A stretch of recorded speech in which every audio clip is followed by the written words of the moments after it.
All started with the threatening stance, the shut up, we're getting up into each other's face.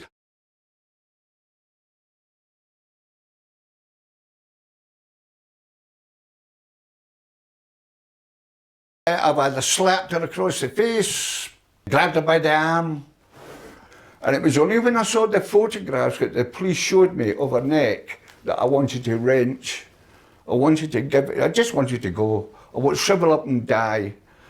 There is no age. There is no difference in sexes. There is no, anybody can be a victim. It was just a vicious circle through the booze, through the drug. Do you know what I mean? And it was getting worse. When a referral comes in, the referral will go into the complex domestic abuse stalking unit, where it will be triaged, and the partners around the table will decide what is the most appropriate next steps. And very often it is that a behavioural intervention programme is the ideal way to tackle that, and they will get referred in. Domestic abuse treatment isn't just about treating that relationship, it's about understanding all of the other elements that feed into that, whether that's something to do with their own economic situation, their own background, their own childhood. And so you're dealing with an awful lot of things put together to try and create that behaviour change, and it can be incredibly challenging. And it was only when the doctor had said to me, you've got to go and see somebody.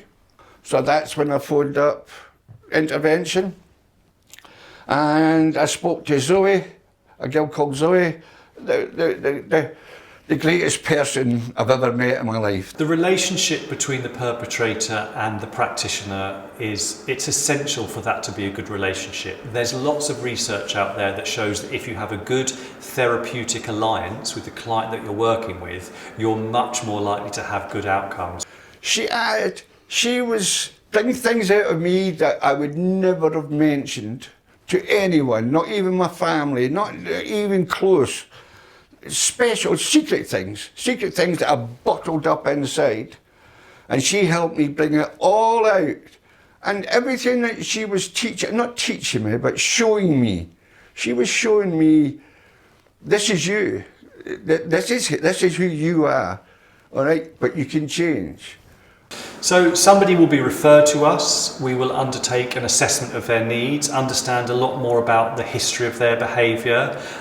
We will be informing victim services to reach out to the victims to ask if they want updates on that. And then somebody will start 12 sessions with us, 12 one-to-one sessions with our behaviour change practitioners, where we'll be looking at everything from their thoughts about healthy relationships, their history that's led up to abusive behaviour, and also the goals that they want to achieve through the treatment. Not every victim wants to go through the criminal justice system. Victims very often want the behaviour just to stop. And actually, if we don't tackle the perpetrator behaviour, we know that they will just carry on doing the same thing again. And if it's not with that victim, they'll find another one. So actually changing the behaviours of that perpetrator is the way to stop future victims becoming victims. So it's a very powerful thing to do. And sometimes the perpetrators themselves want help, and they want their own behaviour. They want to be able to change their own behaviour. I wish I knew then what I knew now. I lost my family because of me, because of my weakness. I knew years ago there was something wrong, but I wasn't big enough to admit it. But it was Zoe that got me in. It was Zoe from the Alliance that actually said, look, you can do something. Well, we know from what we've done in the past, certainly in Sussex, with domestic abuse perpetrator programmes, that they work.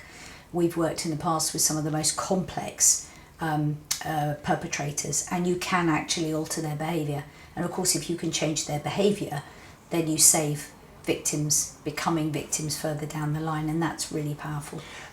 So if any family members or friends or peers of individuals are concerned about abusive behaviour, if they feel it's safe to do so, they can certainly encourage somebody to refer themselves to us. We have had referrals from family members too, but obviously we need to be careful about confidentiality there. But also I'd encourage family members to speak to their local victim services, because they may well be victims themselves of the perpetrator.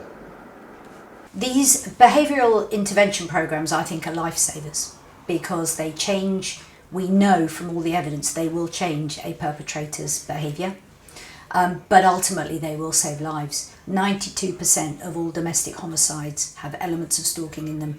If you want to save victims' lives, you need these intervention programmes. There's help there if you want it. There's no excuse if you don't want it. But I know there's help there.